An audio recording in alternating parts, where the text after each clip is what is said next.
कि पहले तो समझिए ग्रह पीड़ा होती कैसे है। जी। ठीक है, तो ग्रह पीड़ा में पहली तो चीज़ ये है कि मैं कुछ चीज़ों जगह के बारे में बता रहा हूँ। जी। कुछ जगह ऐसी हैं जहाँ जाने से ग्रह पीड़ाएं होती हैं। जी। खास तौर पे जब आप उन स्थानों पर अकेले जाओगे। ग्रुप में कोई दिक्कत नहीं होती, इकट्ठे जाने में कोई दिक्कत नहीं, लेकिन इन जगहों पे अकेले जाओगे तो ग्रह जरूर तुमको पीड़ित करेंगे। तुम ग्रह के आवेश में आ जाओगे। मूल रूप से ग्रह देवता के रूप में जो भी हमारे इर्द गिर्द चीज़ें हैं वो हमको आवेश में लेती हैं, अपने गिरफ्त में लेती हैं, उन्हीं को ही ग्रह पीड़ा कहा जाता है। तो मूल रूप से किन किन स्थानों पर हमको अकेले नहीं जाना चाहिए। तो नंबर 1 है गुफा।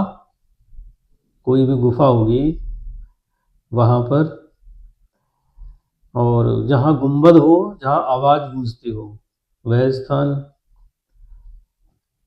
कोई झील, तालाब, बड़ा बड़ा तालाब, नदी का किनारा और 2 नदियों का संगम स्थल। कोई भी सूना घर हो और कोई पुरानी इमारत हो, कोई बड़ा खंडहर या किला, शमशान घाट और कब्रिस्तान, बड़े चौराहे, तीर्थ स्थल। क्या चीज? तीर्थ स्थल। मैदान या रेगिस्तान में अकेला कोई बड़ा वृक्ष हो, ग्राम और नगर की सीमा, कोई सुरंग, कुआं, बावड़ी। कुआं होता है, ऐसे बावड़ी बड़ा रूप होता है उसका। पर्वत का शिखर, शक्तिपीठ या देवी के मंदिर, कोई घना जंगल और कोई बड़ा उद्यान या पार्क, और सबसे आखिर में बड़ी गौशाला या चारागाह। इन स्थानों पर अकेले जाने पर, मतलब एक अकेले घूम रहे हैं आप, तो आप ग्रहों से पीड़ित हो जाएंगे। तो ऐसे मान लो कि देवता या देवी ग्रह की पीड़ा का अर्थ होता है कि तीर्थ स्थल पर या किसी शक्ति पीठ पर आप अकेले विचरण कर रहे हैं, अकेले घूम रहे हैं। अब कोई साधु संत घूमे तो अलग बात होती है, लेकिन आप घर गृहस्थी वाले व्यक्ति हो और सामाजिक प्राणी हो, लेकिन फिर भी आप अकेले ही घूमने लग रहे हो, तो आप लोगों को ग्रह की पीड़ा अवश्य ग्रसित करेगी। आप ग्रहों से अवश्य ग्रसित हो जाओगे।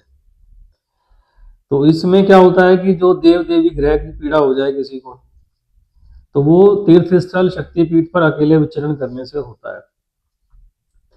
तो जब देव देवी ग्रह का, देवता का या देवी ग्रह का पीड़ा होगी तो व्यक्ति शास्त्र में और भाषा में निपुण हो जाता है। हाँ, ये भी बात सही है कि ये पीड़ा के आशीर्वाद है। तो देव ग्रह के जो लक्षण होते हैं वो यही है कि शास्त्र और भाषा में निपुणता, सात्विक भोजन करने लगेगा और मंत्र जाप और कीर्तन में उत्सुक रहता है। अब पीड़ा क्या है उसमें कि उसका बार बार मन वही तीर्थ स्थलों में ही लगेगा, कि जब मन करेगा घर से उठा वो तीर्थ में पहुंच गया। धीरे धीरे क्या होगा कि जो तीर्थ में रहने वाली जो भी सूक्ष्म जगत की अशरीरी आत्माएं हैं वो उसके इर्द गिर्द रहेंगी और उनसे जुड़ी जो समस्याएं हैं, बीमारियां हैं, वो उनको पैदा हो जाएंगी। अब क्या क्या होता है इसमें, कैसी कैसी बीमारियां होती हैं, ये भी समझना पड़ेगा। तो ज़्यादातर ग्रह पीड़ा से दिक्कतें आती हैं शरीर में गांठें बनना। जितनी भी गांठें शरीर के अंदर बनती है सिर से लेकर पांव तक, उसमें मूल रूप से ग्रह का दोष होता है। ग्रह भी ना कह के इसे हम कहें ग्रह देवता।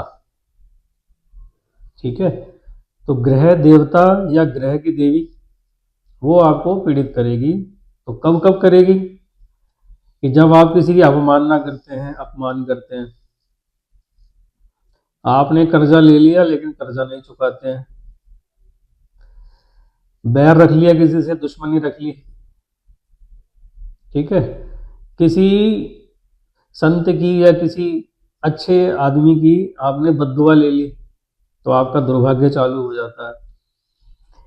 ऐसे ही पिछले जन्म के किए हुए जो पाप होते हैं उस वजह से भी ग्रह पीड़ा होती है। तो मूल क्या है? आपने किसी का अपमान किया, आप कर्जदार हो, आपने दुश्मनी पाल ली, आपने बद्दुआएं ले ली है, श्राप ले लिया है, और पिछले जन्म के किए हुए काम। और वर्तमान दुनिया, जो वर्तमान के समय में जब आपको सरकारी विघ्न बाधाएं आती हैं तो ये भी ग्रह बाधा का ही रूप होता है। तो हमें क्या करना है कि अभी जो मैंने जगह बताई है उन जगहों पे अकेले नहीं जाना, ठीक है? तो कहाँ नहीं जाना? गुफा में, गुंबद, झील, बड़े तालाब, नदी का किनारा, दो नदियों का संगम स्थल, सूना घर, पुरानी इमारतें, खंडहर या किला, शमशान, कब्रिस्तान,